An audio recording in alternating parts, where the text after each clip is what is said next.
అశ్వత్థామ పాత్రను మహాభారతంలో ఒక ముఖ్యమైన వ్యక్తి పోషించిన పాత్ర గురించి పూర్తిగా తెలుసుకోండి. అశ్వత్థామ హతః కుంజరః అనే డైలాగ్తో కల్కి 2898 AD మొదలవుతుంది. ఇంతకు అశ్వత్థామ ఎవరు? ఆయనకు కృష్ణుడిచ్చిన శాపమేంటి? అశ్వత్థామ మహాభారతంలో ద్రోణుని కుమారుడు. ఇతని తల్లి కృపి. ఇతడు మరణం లేని చిరంజీవి, ద్రోణాచార్యునికి ప్రియమైనవాడు. కురుక్షేత్ర సంగ్రామం చివరిలో కౌరవుల పక్షాన మిగిలిన ముగ్గురిలో ఒకడు. తన కుమారుడు మరణించాడన్న వదంతులకు కుంగిపోయిన ద్రోణుడు అస్త్ర సన్యాసం చేసి దృష్టద్యుమ్నుని చేతిలో మరణం పాలైనాడు. కక్షతో రగిలిపోయిన అశ్వత్థామ చనిపోతున్న తండ్రి దగ్గర యుద్ధానంతరం ఎలాగైనా దృష్టద్యుమ్నుని చంపేటట్లు అనుమతి తీసుకున్నాడు. మహాభారత యుద్ధానంతరం తాను ఎలాగైనా పాండవులను చంపుతానని అశ్వత్థామ దుర్యోధనునకు మాటిచ్చాడు. యుద్ధం చివరి రోజున అశ్వత్థామ కాకులు పగటిపూట ఎలా దాడి చేస్తాయో అలాగే రాత్రిపూట గుడ్లగూబలు తిరిగి ఆ కాకులపై ఎలా తిరుగుబాటు చేస్తాయో నిశితంగా పరిశీలించి పాండవులను చంపటానికి ఒక పథకం రూపొందించాడు. అశ్వత్థామ కృతవర్మ కృపాచార్యునితో కలిసి రాత్రివేళలో దాడి చేయటానికి పాండవుల శిబిరానికి వెళ్లాడు. కాని అక్కడ శ్రీకృష్ణుడు ఏర్పాటు చేసిన రక్కసి వారిని అడ్డగించింది. కాని అప్పటికే కృష్ణుడు సాత్యకితో సహా పాండవులందర్నీ గంగానది తీరానికి తరలించాడు. అశ్వత్థామ తన శరీరాన్ని సమర్పించటం ద్వారా శివుణ్ణి మెప్పించి ఆ రాత్రి అతన్ని చూసిన వారు చనిపోయేలా వరం పొందాడు. అర్ధరాత్రిలో పాండవులను చంపటానికి వారి శిబిరానికి వచ్చాడు.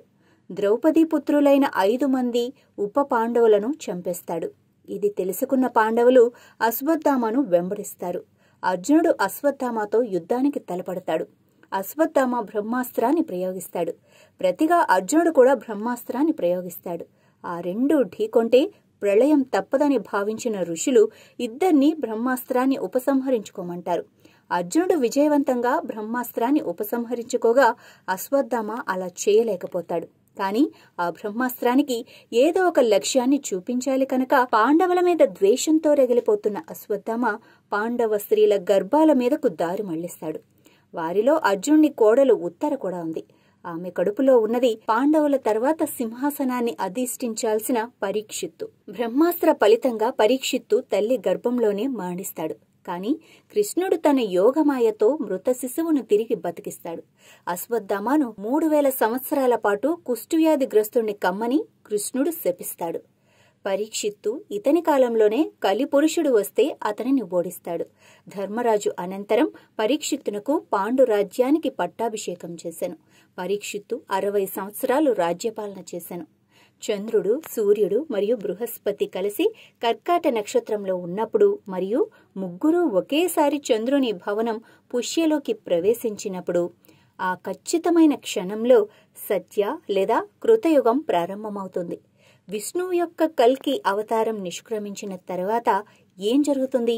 భగవత్ పురాణం ద్వారా ధృవీకరించబడిన సత్యయుగం ప్రారంభమవుతుంది. సర్వోన్నత భగవానుడు భూమిపై కల్కిగా ప్రత్యక్షమైనప్పుడు మతాన్ని నిర్వహించేవాడు. సత్యయుగం ప్రారంభమవుతుంది మరియు మానవ సమాజం మంచి మార్గంలో సంతానం పొందుతుంది.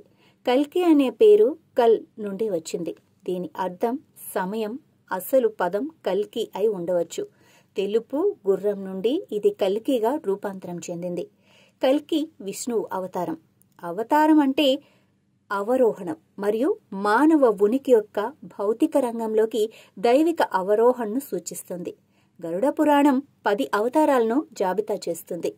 కల్కి 10వ అవతారం. అతను కలియుగం యొక్క చీకటి అధోకరణం మరియు అస్తవ్యస్తమైన దశను ముగించి అధర్మాన్ని తొలగించి సత్యయుగానికి ప్రవేశిస్తాడు. మండుతున్న కత్తితో తెల్లని గుర్రంపై స్వారీ చేస్తున్నాడు. అతను కొత్త కాలచక్రాన్ని పునః ప్రారంభించాడు. కల్కి పురాణంలో కల్కి శంబల అనే గ్రామంలో విష్ణు యశాస్ మరియు సుమతి కుటుంబంలో జన్మించాడు. వృద్ధి చెందుతున్న చంద్రుని యొక్క పక్షం రోజులలో 13వ రోజున చిన్న వయస్సులో అతను ధర్మం, కర్మ, అర్థ, జ్ఞానం వంటి అంశాలపై పవిత్ర గ్రంథాలను బోధించాడు మరియు పరశురామ అనగా విష్ణువు యొక్క 6వ అవతారం సంరక్షణలో సైనిక శిక్షణ తీసుకుంటాడు. మహాభారతం ప్రకారం ఈ భూమిపై ఉన్న 7 చిరంజీవుల్లో అశ్వత్థామ ఒకరు.